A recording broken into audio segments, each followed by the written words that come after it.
सुप्रभात बच्चों। आज की तासिका में हम देखेंगे हमारा जो एवरेस्ट विजय लेसन था उसका ये आधा भाग हमारा यहाँ तक हो गया था पहले के वीडियो में। अभी हम देखेंगे इसका जो आधा भाग रह गया, इन्हें सफलता मिलती है या नहीं मिलती, ये सब इस तासिका में हम देखेंगे। ठीक है, चलिए पढ़ते हैं।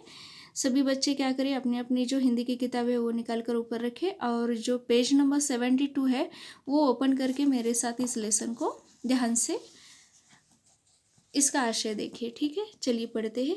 इस वज्र संकल्प के साथ तैन सिंह आगे बढ़ने चला। जो अपनी सहायता करते हैं, ईश्वर भी उनकी सहायता करता है। थोड़ी दूर बढ़ने पर उसे बर्फ में दबी कोई चमकीली वस्तु दिखाई दी। कुल्हाड़ी से खोदकर उसे उठाया तो वह ऑक्सीजन से भरी बोतल निकली। अब तो मूर्छित लक्ष्मण को मानो संजीवनी मिल गई हो। हुआ यह कि उस स्थान पर पहले कोई पर्वतारोही पहुंचा होगा जिसने लौटते समय ऑक्सीजन की बोतल को अनावश्यक समझकर अपना बोझ हल्का करने के लिए वहां फेंक दिया होगा। उसे क्या पता था कि भविष्य में यह किसी पर्वतारोही के प्राणों का आधार बनेगी। तेन सिंह ने इसे अकल्पनीय सहायता के लिए तेन सिंह ने इस अकल्पनीय सहायता के लिए उस अज्ञात पर्वतारोही को मन ही मन में धन्यवाद दिया।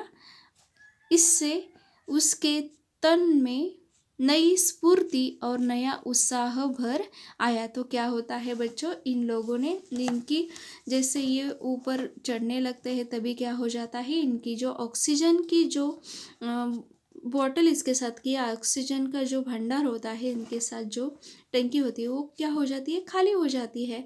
और क्या इनका जो दृढ़ संकल्प था, उन्होंने ऐसा सोचा था कि आज तो कुछ भी हो जाए इस चोटी को पार करके ही हम दम लेंगे। तो इन्होंने क्या किया, अपनी यहाँ वहाँ देखा तो क्या हो जाता है, इनको बर्फ में दबी एक छोटी ऑक्सीजन की बोतल दिखाई देती है। इसे वो कुल्हाड़ी से खोदते हैं और उठाते तो क्या निकलता है, वो ऑक्सीजन से भरी बोतल निकालती है। अब जैसे जो देखिए, जब रावण और राम की लड़ाई हो गई थी तभी क्या हो जाता है, बाण लगने के कारण लक्ष्मण मूर्छित हो जाता है और इसकी दवा क्या होती है, संजीवनी बूटी होती है। तो जैसे राम जी को ये संजीवन की बूटी से ही उनको इसका इलाज हो सकता था, वैसे ही यहाँ पर क्या हो जाता है, ऑक्सीजन की कमी के कारण वो नहीं चढ़ सकते, उनको पीछे लौटना पड़ता। लेकिन यहाँ हो जाता है कि वहाँ पर उनको ऑक्सीजन की बोतल मिलती है। जैसे लक्ष्मण को संजीवनी बूटी मिलती है, वैसे ही इन्हें प्राण रक्षक जो ऑक्सीजन की बोतल मिलती है ये इनको मिल जाती है। और इनकी वजह से उनका जो उत्साह होता है वो और भी बढ़ जाता है। तो यहाँ पर क्या होता है, वो किसी जो आगे पहले पर्वतारोही वहाँ पर आए थे, उन्होंने क्या किया था, ये ऑक्सीजन की बोतल को बोझ समझकर वहाँ पर छोड़ दिया था। अपना जो सामान वो बोझ कम करने के लिए उसे वहाँ पर फेंक दिया था। और क्या किया, उन्हें ये पता नहीं था कि ये किसी के प्राणों का आधार बनेगी। और इस बात के लिए जिनको उनको पता भी नहीं था कि ये किसने छोड़ा था, और उनको उसने क्या किया, धन्यवाद दिया। तेन सिंह ने धन्यवाद दिया, मन ही मन में उसको बहुत ही धन्यवाद दिया, उसका आभार प्रकट किया। और क्या हो गया, उसके क्षण में उसके जो शरीर में नई स्फूर्ति, तन में नई स्फूर्ति और मन में नया उत्साह भर आया। स्फूर्ति यानी फुर्ती और उत्साह यानी जोश। तो उसके मन में ये संजीवनी बूटी मतलब ये ऑक्सीजन की जो बोतल थी, इनको मिलने की वजह से उसे जो प्रॉब्लम आ गई थी वो सॉल्व हो गई। और इससे क्या हो गया, उनमें नई पूर्ति और जोश और भी उनका जो जोश था और भी बढ़ जाता है। इसके बाद क्या होता है, चलिए देखते हैं।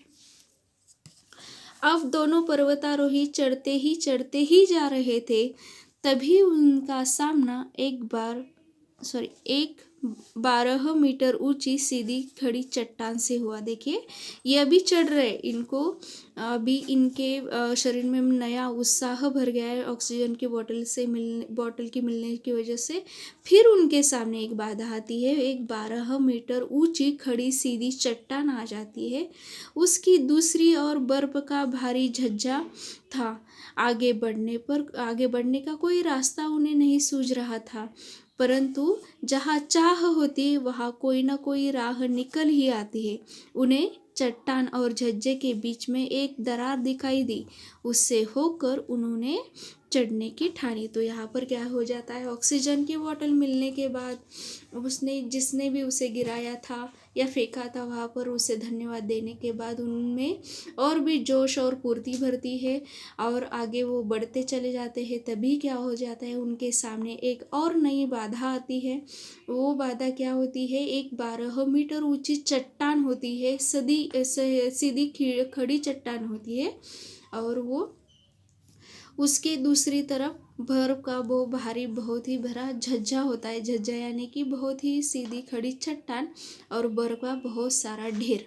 ओके, तो वहाँ पर बढ़ने का कोई भी रास्ता उनको नहीं सूझ रहा था, परंतु उनका ये इतना दृढ़ संकल्प था और इसकी वजह से, परंतु जहाँ चाह होती है वहाँ कोई ना कोई राह निकल ही आती है। मतलब उनको वहाँ पर किसी भी हालत में चढ़ना ही था और इसीलिए ये उनकी चाह थी और इसके वजह से उसे एक राह निकल आती है। देखिए उन्हें चट्टान और झज्जे के बीच, मतलब बहुत सारे वो चट्टान जी थे उसके बीच और बहुत सारे ढब्बर के बीच एक दरार दिखाई देती है। उन्होंने क्या कर दिया, उससे होकर चढ़ने की ठान ली थी। ओके, उसके बाद क्या हो जाता है, चलिए देखते हैं।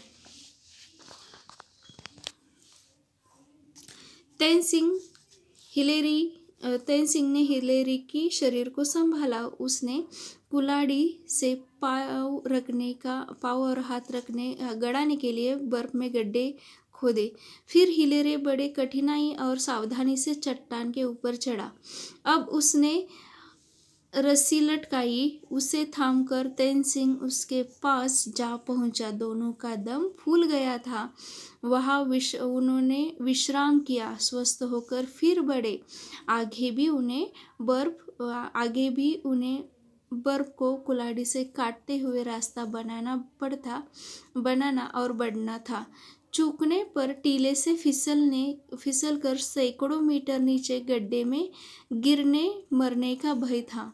फिर भी दोनों वीर जान को हथेली पर रखे हुए एक कदम फूक फूक कर रखते हुए आगे बढ़ रहे थे। ओके, तो यहाँ पर क्या हो जाता है, देखिए जो खड़ी चट्टान उनसे उनके रास्ते में एक बाधा थी, उन्होंने क्या कर दिया, उसके बीच एक दरार थी उसमें से चढ़ने की उन्होंने ठानी। तो पहले यहाँ पर जो तैन सिंह ने क्या किया, हिलेरी का जो शरीर था उसे संभाला। उसने क्या किया, कुल्हाड़ी से पाँव और हाथ रखने के लिए उस बर्फ में गड्ढे खोदे। फिर हिलेरी बड़ी कठिनाई और सावधानी से उस चट्टान के ऊपर चढ़ा। फिर उसने क्या की, उसके पास जो रस्सी थी उसने वहाँ पर दरार में लटकाई। फिर उसे थाम कर तैन सिंह भी वहाँ पर चढ़ गया, उस चोटी पर चढ़ गया। उन्होंने वो चोटी पार कर दी। 12 मीटर की जो चोटी थी पहले हिलेरी ने पार कर दी, फिर बाद में तैन सिंह ने पार करी। दोनों का दम फूल गया, उन्होंने विश्राम किया, स्वस्थ होकर फिर आगे बढ़े। उन्हें बर्फ को काटते हुए रास्ता बनाना पड़ता और आगे बढ़ना पड़ता। तो ये सब चढ़ाई करने की वजह से उनका दम फूल जाता है, उनकी सांस फूलने लगती है। तो वो थोड़ी देर वहाँ पर क्या करते हैं, विश्राम करते हैं। स्वस्थ होकर फिर आगे बढ़े।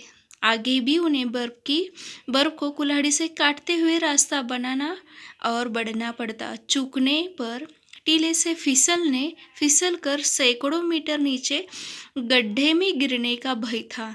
फिर भी दोनों धीर वीर जान को हथेली पर रखकर एक एक कदम फूक फूक कर आगे बढ़ रहे थे। परंतु यह टीला तो सुरसा के मुंह की तरह बढ़ता ही जा रहा था, परंतु अंत में टीले ने हार मान ली। अब उनके आगे कोई टीला नहीं था। अब तो ऊंचाई चौड़ाई में बदल गई।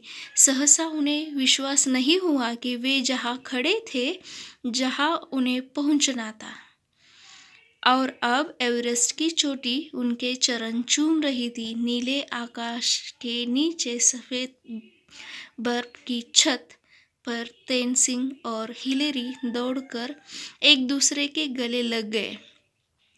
आज उनके आनंद की कोई सीमा नहीं थी। दोनों ने कुलाड़ी के डंडों पर भारत, नेपाल, न्यूजीलैंड, संयुक्त राज्य संघ के झंडे फहराए, कैमरे से चित्र खींचे, वहां थोड़ी देर ठहरकर फिर लौट पड़े।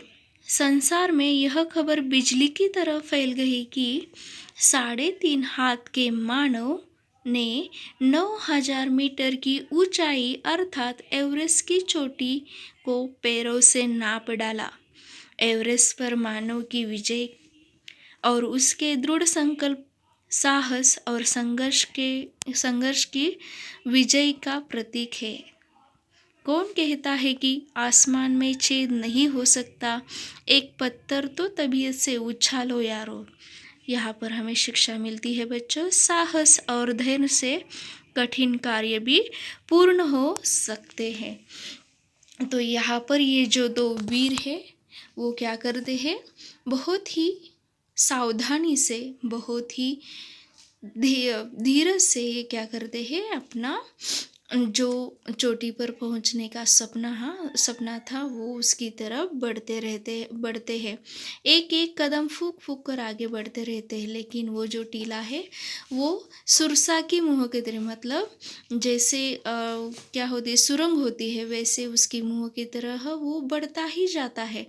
पर अंत में उस टीले ने, इनका दृढ़ संकल्प देखकर उस टीले ने ही क्या कर दी, हार मान ली। उनके आगे कोई भी टीला नहीं था। अब तो ऊंचाई चौड़ाई में पहुंच गई थी। सहसा उन्हें विश्वास नहीं हुआ कि वे जहाँ पर खड़े थे, जहाँ उन्हें पहुंचना था, वे वहाँ पर खड़े थे। मतलब जो एवरेस्ट की चोटी है वहाँ पर वो खड़े थे। उन्हें विश्वास ही नहीं हो रहा था कि अब हम वहाँ पर पहुँच चुके हैं। उनकी जो वो एवरेस्ट की चोटी थी, उनके चरण चूम रही थी, मतलब वो वहाँ पर खड़े थे। नीले आकाश के नीचे सफेद बर्फ की छत पर तेनसिन और हिलेरी दौड़कर एक दूसरे के गले लग गए। आज उनके आनंद की कोई सीमा नहीं थी। मतलब जो उन्होंने चाहा था वो उन्होंने पार कर लिया था, वो उन्होंने पाया था। दोनों ने कुलाड़ियों के डंडों पर भारत, नेपाल, न्यूजीलैंड, संयुक्त राज्य संघ के झंडे फहराए, कैमरे से चित्र खींचे, वहां थोड़ी देर कर वो फिर से लौट पड़े। संसार में यह खबर बिजली की तरह फैल गई कि 3.5 हाथ के मानव ने 9,000 मीटर ऊंचाई अर्थात एवरेस्ट की चोटी को पैरों से नाप डाला। एवरेस्ट पर मानव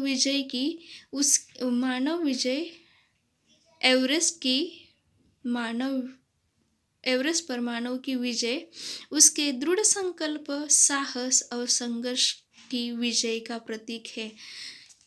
तो यहाँ पर इस लेसन से शिक्षा मिलती है कि बच्चों, साहस धैर्य से कठिन कार्य पूर्ण हो सकता है, जैसे इन लोगों ने किया है। हिलेरी और तेनसिंग ने क्या किया है, एवरेस्ट की चोटी को अपने चरण को चूमने के लिए मजबूर कर दिया है। उन्होंने साहस और दृढ़ संकल्प के कारण यही जीत उन्होंने हासिल कर दी, जहाँ पर किसी को भी ये पॉसिबल नहीं हुआ था कि वहाँ पर पहुँचना। वो भी बहुत बार उसमें फेल हो चुके थे, लेकिन वो अपने दृढ़ संकल्प, संघर्ष करने की उनकी जो कला थी, उनके कारण और साहस के कारण वो वहाँ पर पहुँच चुके थे। उन्होंने वो जीत हासिल कर ली थी। उन्होंने एवरेस्ट की चोटी पर अपने देश का झंडा वहाँ पर फहराया था, और ये उनका सपना था। और ये अभी पूरा हो गया था और ये सब हो गया उसके उनके साहस और धैर्य के कारण। ओके, तो ये लेसन आपको समझ में आया?